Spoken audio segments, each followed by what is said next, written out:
Guys, deluded. Thank you very much for tuning back in each and every time. Happy Friday, folks. So obviously, with it being Friday, better yet, YouTube's Lucas Torreira is typically a Q&A thing. As usual, I mean, I shouldn't even do this at this point. You guys have come hard, bare questions, diverse questions. It doesn't matter what question, as long as it's not. In fact, there isn't no such thing as a stupid question. As long as it's football related or sensibly put, I'll answer it, man. So thanks each and every time, people, for the questions. And if I've missed you out, apologies. Please come again, man. You know how it is. But let's crack on. There's a lot of questions here. You know what? Let's go from bottom to top. Rack17's asked a couple questions. Firstly, he's asked me, what's my thoughts on Kieran Gibbs potentially moving to Torino? Well, I don't really have an opinion. I mean, he needed to move to play football. Obviously, West Brom were relegated. He is a top division player in the sense that he can play in bottom leagues, but he really should be playing in a better league. I suppose Italy, for someone that spent a large portion of his life at Arsenal in a reserve role, got a first taste outside with West Brom and they got relegated, it could be something exciting for him. It's a new life, new experience at his age. Torino, Italy, nice way of living, food, cuisine, and all of these things. So I'd probably want to join a more competitive club, but if that's all the offers you're getting, what can you do? You also asked me, do you see Maitland-Niles playing at left back as we have too many centre mids? I think he'll get a good amount of game time in midfield, but we can't be naive. He probably will have to fill in that left back purely because, pardon me, Monreal's getting on a bit. We don't know how fit he's going to stay. Kohler seems to be getting injured every week. It could be one that he has to get and hold it down. And we know that's not his position, but if I'm him, yeah, I don't want to play left back. But at the end of the day, games are games, and he's done all right there. And you might not learn directly anything to help you with centre mid, but you'll learn positional skills, how to concentrate and think. Like, he would have learned more from playing against Mo Salah at left back than he probably did against Nottingham Forest or whenever in the outings he got, purely because he did quite well against Mo Salah, but Mo Salah managed to either score or assist that game. Immediate things where you can feed back to yourself after the game and have points to think about. So while I don't advocate it, it's not the worst things to happen.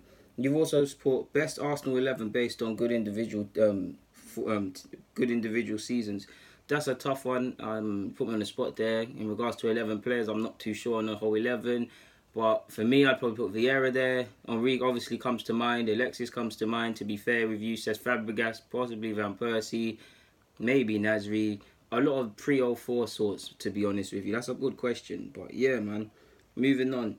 Tariq's asked me, shout out to my guy, would you start Lichtsteiner versus City? I mean, based on how Bellerin played against Chelsea, then I'd say yes, but I don't want to be naive to be saying that because I'm not too sure how Lichtsteiner's coming across in regards to adaptation, his fitness levels, and all of them sort of things. So it is a good choice to make. It is a hard choice to make, but yeah, it is something I consider. But yeah, man. And you've put Joel Campbell has returned. Could he be an option? I don't think so, my guy. I don't think so. Uch has asked me, do you think growing up in Ends has its advantages to becoming a professional footballer? I wouldn't say advantages because you're in a melting pot. We know people at posher teams are more likely to be seen, but in terms of mentality, not letting certain things phase you and things like that, and cutthroatness, you could say yeah. Next, main man Ubers asked me a couple few questions. Thoughts on Patrick Cortone? That's the young boy that plays in Italy, right? I haven't really got an opinion on him. He's got good technical qualities, but past that, I don't really have an opinion on him, my guy. You've also asked, should Italy integrate some of the players that played in the under-19 side, like how Germany did a few years back? Yes, to be honest with you guys, slowly look to bring the likes of, what's the young lad that plays for Bastia, is it? And he was playing at the under-19s championship. He was playing like Perlo. I forgot his name, but him, I've got it in another vid. Him, Moise Keane, Melagoni, the keeper. There's a couple players, so yeah, you never know what you could get. I'm sure Italy want to go back to the forefront of the glory days of 2006, for example. So yeah, man. And you've also got, seeing as Sarri's left Juventus and Cristiano Ronaldo's joined Juventus. I mean, seeing as Sarri's left Napoli and Cristiano's gone to Juventus, do you think there's no chance the team can stop Juventus's Italian dominance? Well, they've always been dominating, and you like to think at least for the next 2 years or so it's going to reign supreme. But Inter Milan are making some good signings, and you never know until the season starts. I mean, hindsight's a wonderful thing. So yeah, man. Shiz has asked, how would we line up with an out-and-out winger considering Mkhitaryan, Aubameyang, Ozil, and Lacazette? It's difficult because there's not really any out-and-out wingers in our side, but you'd probably point to a 4-2-3-1 or 4-3-3. Reece Nelson comes to mind. Mkhitaryan is probably one of the closest things we do have to a winger. Maybe if Lucas Perez is kept, he could be used. But we're dying out for a winger here at this club. So yeah, man, I'm not too sure on that one.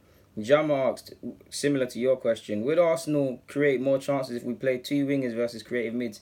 I say yes and no. Why I say yes? Because I agree with that. Obviously, if we've got wingers that want to hug the touchline and things like that, they're going to be wider. If they're wider, the opposition's going to have to mark them, creating space for us to take advantage of. And if they're whipping in crosses and that, you could say that. But why I say no is because we've seen wingers isolated many a times, and the opposite side of that coin would be that these central midfielders that are out on the flanks, they all come together. They come together. Yeah, it's very congested and stuff, but the chances created, generally speaking, are quite good. It's just the fact that Arsenal don't seem to take chances more often than not. So I see both sides of that argument. Ryan's asked, Arsenal are bad like Boosie, like seeing is believing. We'll have to see how we go in the season, my guy. But yeah, Alex Alerts asked, do you believe Aubameyang playing on the wing could be a problem defensively? Yeah, you could say yes, clearly. When he's played on the flanks in a couple of pre-season games, you've seen that while he might chip in, his strong points and nothing against him is not defensively. So, yeah, man, especially we've got a problem at this club with our wingers helping out fullbacks. You saw Mkhitaryan against Chelsea when Bellerin was getting destroyed by Callum as well, Hudson-Odoi. So, yeah, man, you're right, on the right track with that, man. The best solution would actually be just to learn how to defend better as a team. You'd probably want your midfielders, if you're going to play Aubameyang out wide, you probably want your midfielders, central midfielders specifically, to overcompensate for him in that regards. So maybe that means being a bit more rigid in their pairings or trios, however Emery wants to implement it. I'm not too sure. You also got, if Ramsey were to leave the club, what player would you replace him with? That's a tough one, my guy. And the players I want, we can't afford, so I'm not too sure on that. Pot Noodles asked, first of all, great videos. Keep up the good work, man. Thank you, my guy. It means a lot coming from you. Your question is, do you, speaking about me, know a player called Georgi, I can't say that name, Dihizka? I know who it is. That is he Russian? He plays for Spartak. I don't think, you've asked me, do you think he'll be a good enough replacement for Koscielny? In short, no. Brandon's asked, DG, can you talk about Tim Weah? I think he's a good player. He's got a lot of potential. I'm not here to say he can be world class and all of these things, but I think he's got a lot of potential. I really liked how he played against Arsenal. He might not have shown the best capabilities on the ball because he didn't really get a chance, but his movement, he's a very exciting player. I don't know if it happens for him at PSG, but he looks exciting, man. And he looks similar to Kluivert. He looks like one of them ready to put some respect on the name, on the last name, in the sense that we typically see good players. They come through, they obviously have successful careers, and their offspring don't, sadly, because of the high expectations, their offspring don't quite match that. So I definitely agree, man, to a degree with that. So yeah, man, hopefully I've answered that. Igal was asked, oh, I need to take a breath there. Is this Atletico Madrid's best chance to win the league with Barca and Real in an unknown state? What do you think? You'd say yes and no. They signed Lamar, they've kept Griezmann, Costas there. There's some good options collectively at Atletico. But I do think you've got, regardless of Ronaldo or not, you've got to respect Madrid, and Barcelona have made some good additions. So La Liga, similar to the Italian league and the Prem, we're going to have some exciting leagues to see this year, man. So seeing is believing, and I'm not too sure how to answer that, my guy. Yeah, what else have we got? Emmanuel has asked, so why is Iwobi still being picked over these youngsters? Is there something more political? I don't think it's political, my guy. I think technically it could be classed as that, but I think it's just favouritism, to be honest with you, and a lack of bravery in Wenger's behalf to not play the likes of Rene Adelaide and stuff like that. You could also say it's, again, one of Wenger's strengths and weaknesses is standing by players when they haven't, I don't want to say haven't deserved it, but have been mediocre and contributed to his downfall, my guy. Damien's asked, Maji, what would you say to Arsenal doing what Monaco did with Mbappe, Lamar and the rest of the young players? Because they were kind of thrown in at the deep end. We have young players to do it with the potential they have. Yeah, you could say we have potential, but to which I say the Monaco project and the Arsenal project are similar but slightly different. The difference between Monaco, they openly say they're not on, they don't say it, but they're not really on league titles. It's a model, producing young players, selling and keeping it going.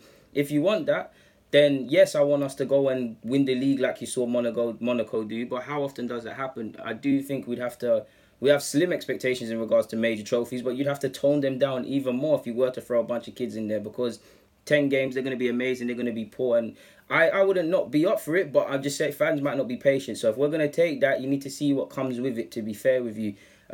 If City, for example, having just won the league, said, okay, cool, we're going to bring through 10 players, they'd have to take the risk of not retaining that Premier League title or being less competitive. So if you're prepared to take that, my guy, then I'm all for it. So yeah, man, it wouldn't be a bad thing. But our scouting network would have to improve because we're not bringing through the players in particular from France. Al Sarks, deluded. Could Arsenal be selling players to reduce their wage bill because of FFP? I'm not too sure, my guy. I'm not too sure. Maybe, but I'm not too sure. Maybe it's to offer Ramsey better wages. I am not too sure in that regards, my guy, man. What else have you got? No, there's nothing else. Last question. Oh, hey, gal, man, you're my guy. Asks again, always coming hard. So what's your 11 for the game versus Manchester City? Who is the centre back you would sign that we can get with our budget? In regards to the centre half, you put me on the spot, but I'd probably be looking at Darlow. The centre halves I'm looking at, we can't afford Pavard. Who else was I going to say? We can't afford Koulibaly. There's a young lad in Spanish La Liga. I forgot his name. I did a vid on him. It begins with an M. Akanji. I don't know why we didn't get him if we were scouting Basel. All the talents we want are going to cost a pretty penny, my guy. And in regards to my starting 11 versus Manchester City, I'm not too sure. But if I had to pick off the top of my head, I'm not too sure the formation I'll go with. But let's just say I'm going with 4-3-3. It would be... I'd actually go with Czech and go, you know. Like, I want to start Leno, but I think Czech's been alright. So I'd go with Czech. Centre half Callum Chambers at this moment in time. I'd probably go Callum Chambers. And just on the basis that he had some experience, Mustafi. Left back Kohler if he's fit. If he's not, Monreal. Bellerin right back. Tempted to put Lichtsteiner in. Midfield would be I'd probably go Xhaka, Torreira and Ramsey, to be fair with you. Up front, Aubameyang, Lacazette and Ozil on the flanks, but Ozil to drift in and make it like a 2 up front sort of thing and things like that. But I'm not too sure. Part of me wants to go with 5 at the back versus City just to enable our fullbacks some protection and us to kind of slug it out with them in the midfield, to which obviously I'll be bringing Torreira, Ramsey, Xhaka again. So, yeah, man, I'm not too sure. But even Gudezi, I'm tempted to start him, but I want to kind of guard against the hype, man, because he will eventually get ripped, and we are overrating him to a degree, some fans. But, yeah, man, as much as I like him, but what can I say, people? You lot come hard each and every time with the questions, and I can't thank you enough, because without you, I can't do a Q&A. So, that's the end of the Q&A. Guys, deluded, get in the comments, subscribe, and do the rest. Come back with the more questions, and I hope I've given you something on your Friday to prepare you for if you're going out raving, if you're going to your bed, if you're whatever you're doing in it.